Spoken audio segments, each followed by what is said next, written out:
Hi there, I'm Joyce the Voice. Yesterday I had gone to New London, Connecticut, February 17th, 2022. And I went in support of a family who has a baby there at the hospital, at the Yale-New St. Lawrence Memorial Hospital.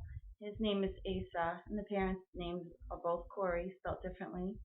I met Grandma, beautiful family, just lovely people, very health conscious, very very strong ethics, very strong moral people. And the problem is this: the hospital is not allowing mom to visit baby. They will not let her nurse Asa. They will not let even dad come see Asa. Nobody's allowed to visit Asa. Asa is there all alone, hostage in this hospital. He was born prematurely. I think the count is now 9 or 10 days. I lost the count, but they're not allowing the baby Asa to bond with mom. They are not allowing her to feed her. And why feed him? And why the rationale is this: because even though mom is unvaccinated and tested negative for the PCR test, for the COVID test, but the father had first tested positive, but then he tested negative.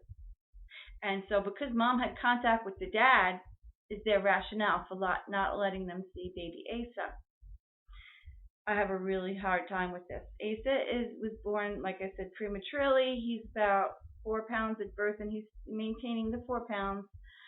The staff is saying he's ready to start bottle feeding. And they've been trying it with him, and he's been taking it. The Gestapo nurse that they listen to, her tyrannical rules, says no, he's not ready.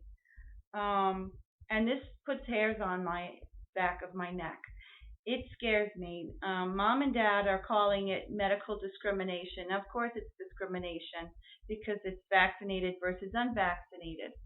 But it's worse than that. And I know this because of my own experience with family rights and this medical tyranny and the medical kidnappings that they do with Child Protective Services. And not only that, they do it as well to elderly and our loved ones. So it's just this discrimination of a different kind. Baby Theodora's parents were told, and I will talk about her, but baby Sophia Theodora was medically kidnapped, horrific story, from Middlesex Hospital in Middletown. There were many other babies that are taken, but they accused Sophia's parents of being terrorists. They said because the father was of Egyptian origin. I mean, these things aren't ethical. They're not moral. They're just excuses. And then they say, well, they didn't develop a family bond, so it doesn't matter who gets the baby. The foster mother has the best bond because Sophia's parents were from out of state, Tennessee, and yet the baby's in Connecticut, and they couldn't make monthly visits, and they're supposed to do Skype time with the newborn. So they made some monthly visits, but it was heart-wrenching, and they did it. But then the court would turn around and say, oh, they don't have a family bond. So, they bonded with the foster mother. We'll let the foster mother keep the baby. So it's horrific what they do to our families and our children, these hospitals. So I made a statement yesterday, and I said it on the bridge. Oh, before I read the statement, because it was so windy and the speaker was loud and the microphone of the phone was right near the speaker and the wind caught it and it was just all distorted and hard to listen to.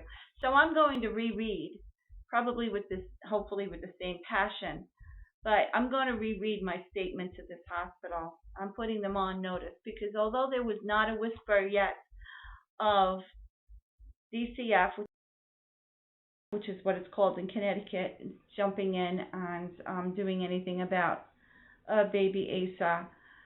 We know the tactics, we know the games, we know the contracts that these hospitals hold with DCF and the money that they make on this. It's a scheme. It's white collar, white coat, human trafficking, criminal activity. That's what it is. So I want to be able to. Oh, I wanted to share just briefly the community. I stood on the bridge near the parking lot, the train bridge overpass, next to the parking lot, and they stood. The rest of the people, there were probably 9 of us, stood at the entrance, and I was surprised that security guard didn't have them moved, because I've been removed from different locations before. But because I wanted to be loud and I wanted to catch the eye, I spread out and I went over to the overpass, because you need to spread out a little bit so people have a chance when they're driving by to catch your message. So like my message was a warning, and if they were turning into the hospital, they would see what they were protesting about, or if they drove by, at least they caught something was going on with the hospital. So it wasn't just like a second, it was spread out. So that's one way to do your demonstrations. But I had my speaker and I was loud and I had a lot of visuals, and mine was not just discrimination and shaming them breaking the mother-baby bond. Mine was deeper and heavier as to where they can take this to, where we're putting them on notice that we know what they're up to. So a woman came by. She had no mask on, and it was a breezy day. It was wind warnings. So it was a breezy day. She had no mask on because other people were wearing masks. Okay, this is a very, very progressive, liberal state, and these cities in particular. She came out, wanted to know what this was all about. See, she came from a building on the other side of the train bridge. And I said, I said, the baby and this and that. And once I mentioned vaccine, she's like, oh. I said, well, the PCR tests are inaccurate. How can he test positive and then not positive? I said, that they're not. Oh, she just walked away. She goes, I don't believe in that. And I'm like, it's not a question of belief. It's a question of arrogance, ignorance, and not understanding or incomprehension of science and what's really going on. And where was her compassion with the mother not being able to be with the baby and the baby not being able to be coddled by the mom? I'm an occupational therapist, and we used to go into the the NICUs, and we used to hold the baby and manipulate the baby so they can have some human touch and not just machines and not just poking by the nurses. And volunteers would sit and hold and rock the babies because they're not getting that motion for development in the womb as they would in the mother who's walking around, and just the compassion. I mean, it's so good for development. I'm just like beyond this woman who is old enough to be a grandmother, and right away she copped an attitude where she had no compassion. She's a psycho, like the rest of these psychos. There was a man, an old man, he could have been a grandfather, he was in his 80s. He drove by with his thumb down. And I'm like, what? I couldn't believe it, that they don't care about our babies. They don't care about the future generations. Don't they have grandchildren? I'm sure they do. I can't imagine what their tyrants they're raising for grandchildren. I can't imagine.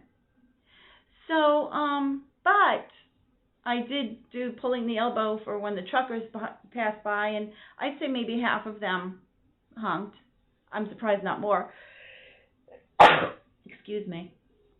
So that was good. The truckers were honking because the bigger scheme, it all comes down to our freedoms. It all comes down to what's happening.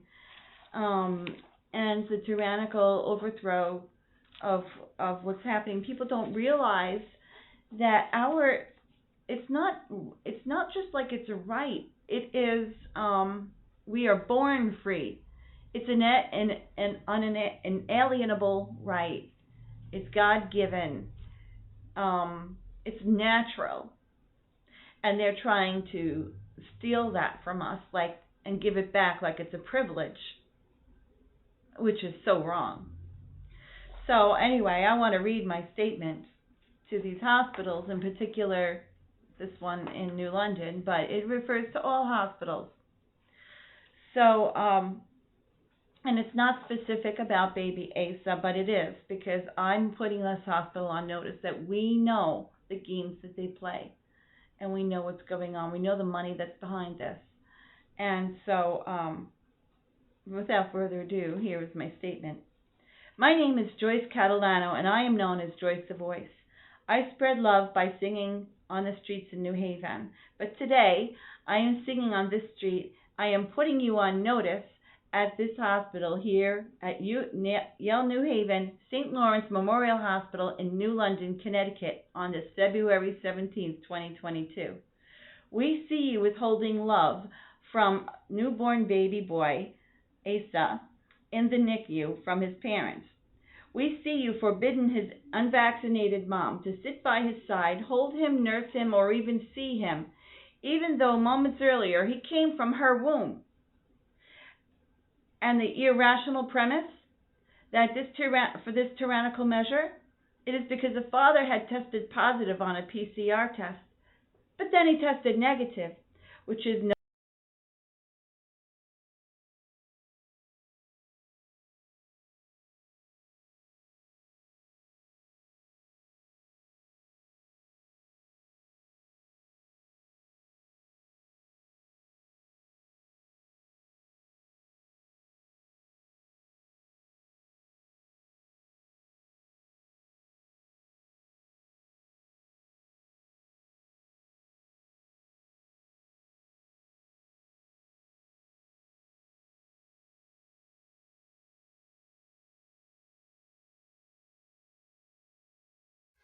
You